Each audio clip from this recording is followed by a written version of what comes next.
We're talking about getting shot down. You know, you ended up in a prison camp. You were about to get to the engagement where you actually did get shot down. You want to talk through that one a little bit further, Jim, and just give us some details on that? Well, sure.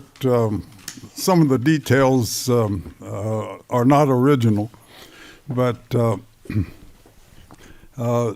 back to the Purple Heart Corner, you spot them coming in again, and this time there were two different gaggles that I could see. And the gaggle is a word that we use for the Germans because they didn't fly a real tight formation. They were just there.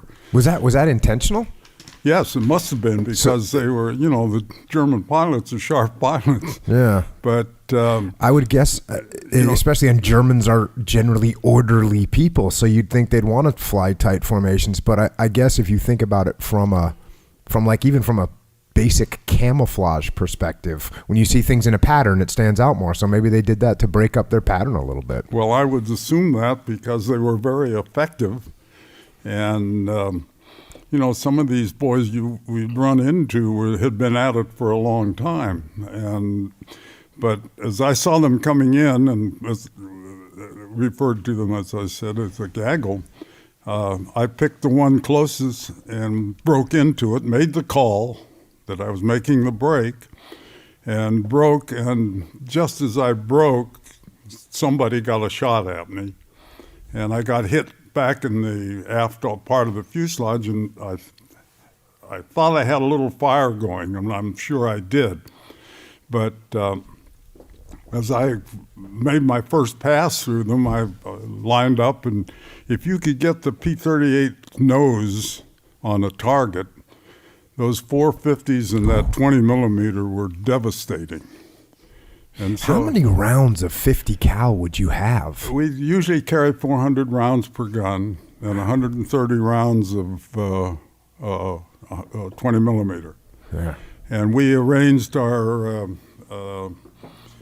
triggers so that we wanted to fire them all at the same time. We didn't carry any tracer. We put 5 tracers in at about 25 rounds remaining, so that you knew you had to have something to go home on that right.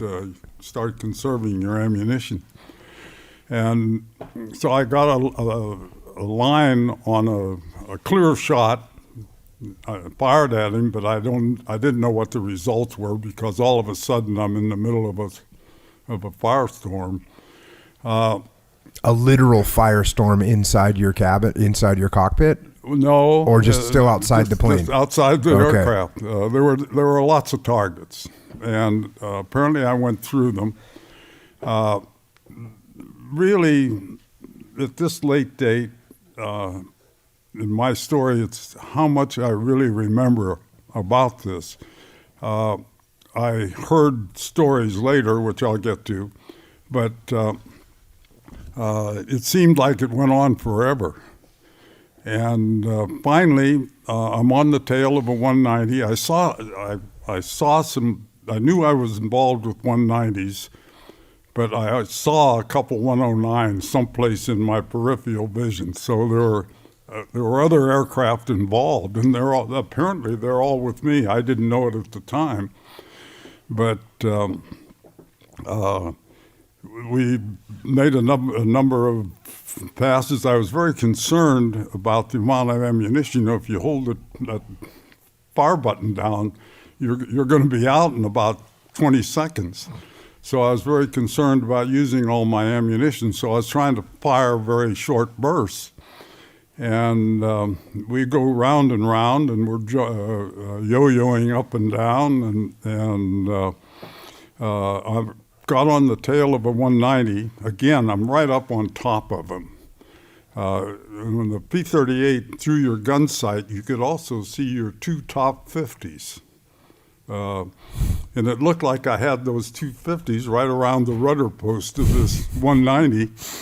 And out of the corner of my eye, I see these flashes out on my wingtip, and they're coming up the wingtip.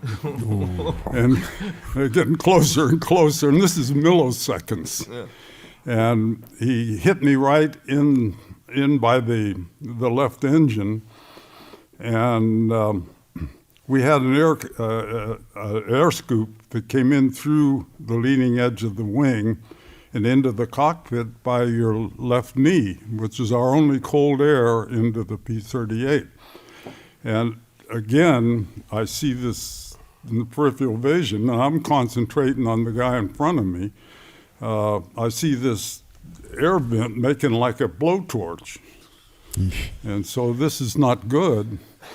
And No. again, my next memory is I'm out falling through a cloud.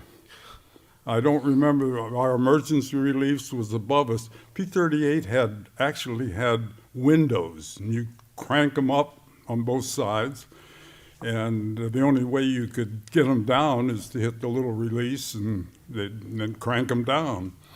And so we had a top hatch, which was our escape hatch, which was about this wide, and you have a backpack chute on and all the equipment. And I don't know, I don't remember releasing anything or pulling the safety belt or the shoulder harnesses. But this is unlike, Charlie, the modern rigs where you pull the ejection handle and this was all stuff. I mean, in a modern aircraft, you pull the ejection handle and you're getting shot out of the aircraft. It's all automatic. That's Right. all. Yeah. That's all you do. Yeah, we didn't have to think about anything. We weren't smart as these guys were yet. So this was all stuff you manually had to do. Unbuckle yourself, get and open up the hatch or the window, and get all that done while the plane is burning, and then you have to get out, and that's kind of when you come back into consciousness. So you did that either instinctively or at some point while all this mayhem was going on. That's right. As I say, I don't remember even reaching up above to pull the top hatch. Well, I was just out floating down through. I knew the clouds were around 5,000 feet because we'd been yo-yoing up and down during this time. And also, just one more point, on a modern ejection seat, you come out, your parachute opens automatically, right? Oh yes. So you're still in a ripcord scenario, right? Where you're going to have to make this parachute open. So when you say you're floating down, you're actually falling down at 120 miles per hour towards the earth. Somewhat like that. So anyway, I come out the bottom of the cloud and I'm facing up. And I thought, well, I better turn over. So I turned over, and I can remember distinctly watching the ground, and I thought I was behind German lines because we were at Aachen, Germany. And I just knew that we were east of Aachen, and I knew approximately where this fight started. And I didn't think it had gotten any better about going west, so I figured we were over German territory. And so we had been told to not pull your ripcord at altitude, get down, because you're a lot less of a target the lower you can get. So I rolled over and fell face down and watched the ground come up. When it looked like it was pretty close, I pulled a ripcord. And this is your first time parachuting, or did you guys do any parachuting in preparation for this? Oh, no. No. Okay. Yeah, that's interesting. Having jumped out of at least a decent number of airplanes, this is not something you want to do for the first time under these circumstances. Don't want to do it again either. But anyway, the ripcord worked, and I remember thinking, well, I got to be ready to move when I get down. So I unbuckled the two lower straps on the chute, and I got them unbuckled, and I had a 45 in the shoulder holster. I got the 45 out, and I'm trying to cock it to get around in the chamber, and I dropped it. I didn't realize my hands were burned.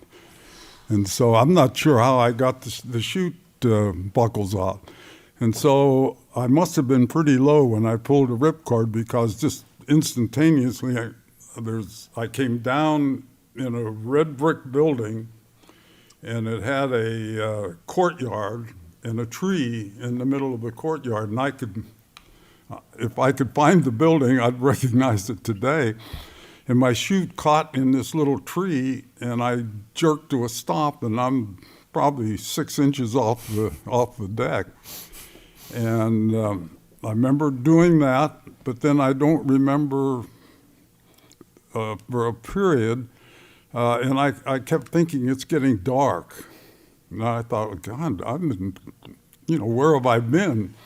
And I'm going down what was like a little hedgerow, and I had my .45. And I saw these guys down in this ditch. Boy, I thought they were German. And I saw they had net on their helmet, and our guys had net on the helmet. I threw my hands up and threw the .45 over my shoulder, never saw it again. But it was 1st Infantry Division. And they had seen my chute, and I came down between the German positions and 1st Infantry Division. Wow.